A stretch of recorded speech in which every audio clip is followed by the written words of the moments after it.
What if everything Ozempic does for your body, your gut can do on its own for free with no needle, no prescription, and no side effects?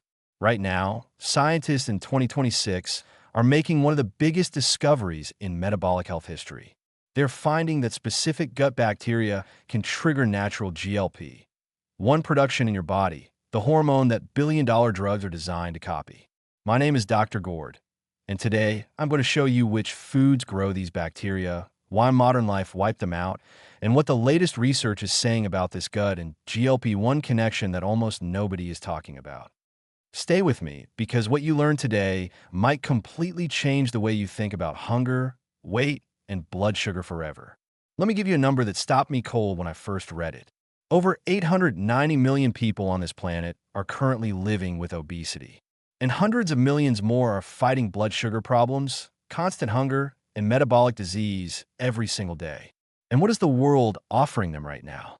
A weekly injection that costs over $1,000 per month. A drug that works while you take it, but the moment you stop, the weight comes back. Studies published in the journal Diabetes, Obesity, and Metabolism confirm that most people regain the majority of their weight within 1 year of stopping GLP-1 medications. So the drug does not fix the root problem. It just borrows time. But here is what the latest research in 2026 is starting to show. The root problem was never a lack of medication. For millions of people, the root problem is a broken gut. Specifically, the loss of certain bacteria that your body depends on to make its own GLP-1 naturally. And that changes everything. Because unlike a prescription, you can start fixing your gut today with real food that costs a few dollars a week, and the results are not borrowed. They are built permanently. Let me explain what GLP-1 actually is, because once you understand this, the rest of the video will make complete sense. GLP-1 stands for glucagon-like peptide 1. When GLP-1 is released in your body, three things happen. First, it tells your pancreas to release insulin so your blood sugar stays under control.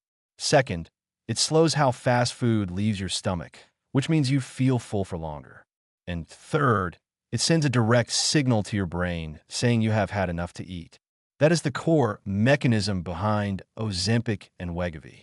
Those drugs do exactly these three things by mimicking GLP-1 in your body. A study published in the New England Journal of Medicine showed that GLP-1 receptor agonists help people lose an average of 15% of their body weight. But here is the question nobody was asking until recently. What if your body could produce enough of its own GLP-1 without the drug? Because it can, and researchers are now discovering exactly what controls that production. GLP-1 is not made in your brain, is not made in your liver, is made in your gut. Specifically, it is produced by special cells in the lining of your intestines called L cells. These L cells are constantly present, waiting for a signal. And the signal they're waiting for comes from the bacteria living in your gut. When the right bacteria are present and active, they send chemical messages to your L cells. And those L cells respond by releasing GLP-1 directly into your bloodstream. A landmark review published in the journal Cell Metabolism in 2023 described this clearly. The gut microbiome plays a direct role in regulating GLP-1 secretion and natural weight control through multiple biological pathways. So your gut bacteria are not just helping with digestion. They are literally operating a natural hormone factory inside your body. And when those bacteria are missing, that factory shuts down. Your appetite spirals, your blood sugar swings, and your body holds on to weight no matter how little you eat. Not because of willpower, because of bacteria. So why are so many people struggling if our bodies are designed to handle this naturally? Because over the last 50 years, we have systematically destroyed the exact bacteria responsible for triggering GLP-1 production. The bacteria that signal your L cells feed on something called prebiotic fiber. And the average person today eats less than half the fiber their body actually needs, according to data from the American Journal of Lifestyle Medicine. On top of that, processed foods contain emulsifiers and additives that directly damage the gut lining. A study in Nature showed that common food emulsifiers like carboxymethylcellulose altered gut microbiota composition and increased intestinal inflammation. And then there are antibiotics. Antibiotics save lives, but every course wipes out large populations of gut bacteria. Research published in Gut Journal found that a single course can reduce gut bacterial diversity for up to 2 years. 2 years from one prescription. So between low-fiber diets, processed food chemicals, and antibiotic overuse, millions of people are walking around with a gut that has almost completely lost its ability to trigger natural GLP-1 production. Now let me walk you through exactly how this works inside your body. Step 1. You eat foods that contain prebiotic fiber. Step 2. That fiber travels to your large intestine where specific bacteria ferment it. Step 3. That fermentation produces compounds called short-chain fatty acids, mainly butyrate, propionate, and acetate. Step 4. These short-chain fatty acids directly stimulate your L cells. Step 5. Your L cells release GLP-1. Step 6. Your pancreas responds, blood sugar stabilizes, your brain gets the fullness signal, and your appetite naturally reduces. A 2022 study in the journal Nutrients concluded that increasing dietary fiber intake and supporting short-chain fatty acid-producing bacteria is a viable, evidence-based strategy for enhancing natural GLP-1 secretion. Feed the right bacteria, and your body increases its own GLP-1 production naturally. Before I tell you exactly which foods do this, tell me in the comments where you are watching from and how long you have been dealing with blood sugar and insulin resistance issues. Subscribe to my channel and hit the notification bell so you never miss a video. If this content is helping you, type 1 in the comments or 0 if it does not. Food 1. Green, unripe bananas. Yes, but specifically unripe ones. Green bananas are loaded with resistant starch, one of the most powerful prebiotic fibers known to science. Unlike regular starch, resistant starch passes through your small intestine undigested and goes straight to your large intestine, where bacteria like Bifidobacterium and Lactobacillus feed on it and produce butyrate. A study published in the British Journal of Nutrition found that resistant starch supplementation significantly increased GLP-1 levels in healthy adults. Eat 1 green banana daily. The riper the banana, the less resistant starch. Go for the ones still firm and greenish. Think of the green banana as a daily delivery of fuel to the bacteria your body has been starving for. It is one of the simplest upgrades you can make to your grocery list, and the research behind it is surprisingly strong for something so ordinary. Food 2. Cooked and cooled oats. Oats contain beta-glucan, a fiber shown in multiple studies to stimulate GLP-1 release. A study in the European Journal of Clinical Nutrition confirmed that beta-glucan from oats increased GLP-1 secretion and improved feelings of fullness compared to other breakfast options. But here is the step most people miss. When you cook oats and cool them overnight in the fridge, the starch transforms into resistant starch. So overnight oats are scientifically more powerful for your gut bacteria than freshly cooked oats.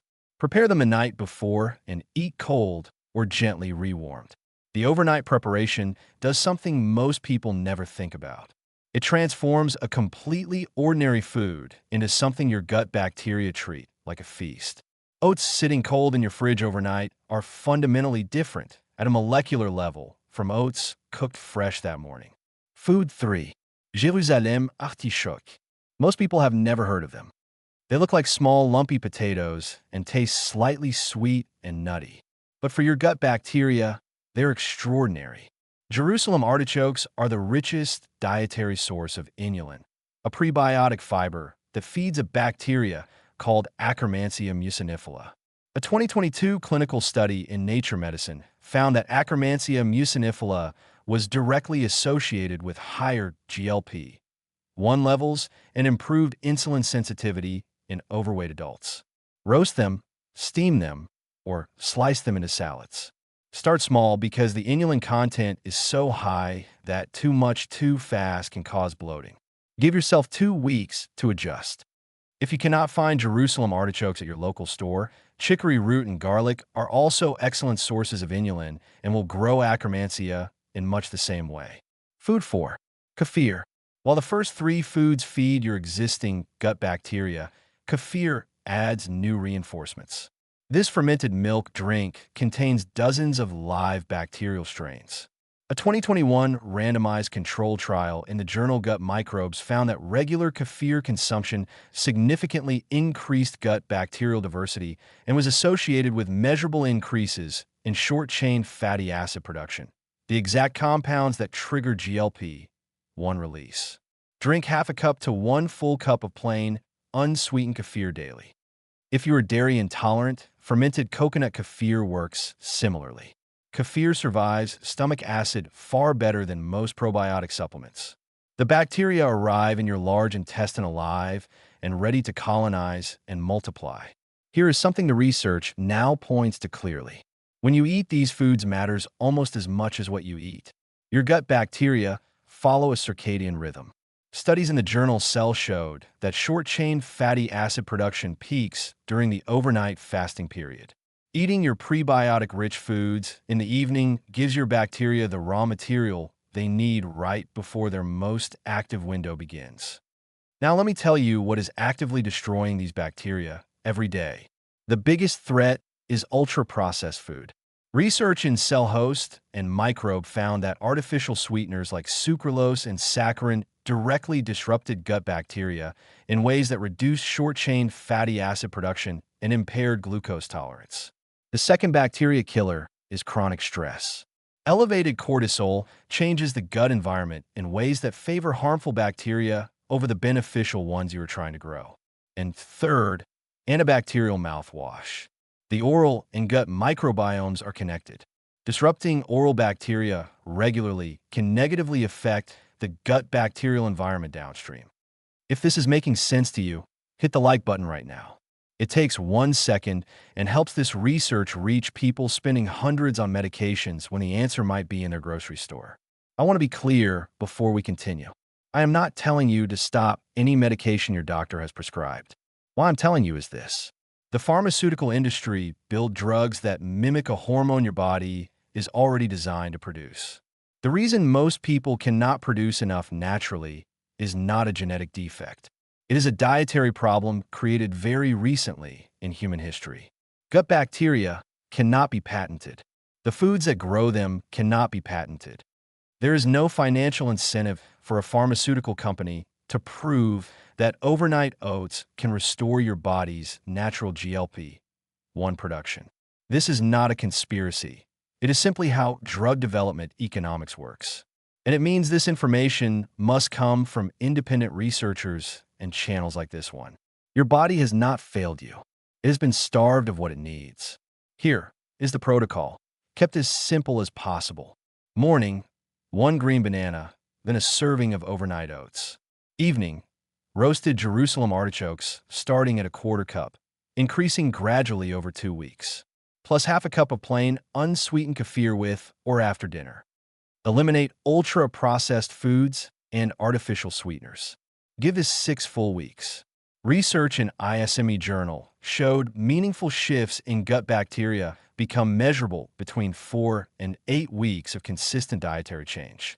At 6 weeks, most people notice real changes in appetite, energy, and blood sugar stability. Cravings fade. They eat less without trying. That is not willpower. That is GLP-1 doing its job. Consistency matters more than perfection. If you miss a day, that is fine. The bacteria you're building do not reset overnight. Just return to the protocol the next morning and keep going.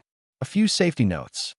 If you have irritable bowel syndrome or inflammatory bowel disease, introduce Jerusalem artichokes very slowly and work with your doctor. If you're diabetic on insulin or blood sugar medication, monitor closely as these foods can genuinely affect your glucose levels. And that means your medication doses may need adjustment as your gut and hormones begin to rebalance. If you're currently on antibiotics, finish the course first, then begin rebuilding immediately after. Your body has a built-in system for controlling hunger, blood sugar, and weight. That system is your gut. When the right bacteria are fed and thriving, They trigger GLP-1 production naturally. Your appetite regulates. Your blood sugar stabilizes. Your body does what it was always designed to do. The research in 2026 is making this clearer than ever. The gut microbiome is the control center of your metabolic health. What you put on your plate every day is either feeding that system or starving it. You're not broken. You have been living in a food environment that was designed without your gut bacteria in mind. Now you know better. If this video helped you see something you had not seen before, share it with someone who is struggling with weight, blood sugar, or hunger and feels like nothing is working for them, because they deserve to know this too. And sharing takes 5 seconds but could genuinely change someone's health journey. Now, before you leave, there is one more thing you need to watch. We talked today about how GLP-1 slows digestion and stabilizes blood sugar, and there's a completely free 2-minute habit done right after meals that does something remarkably similar, and most doctors have never mentioned it once.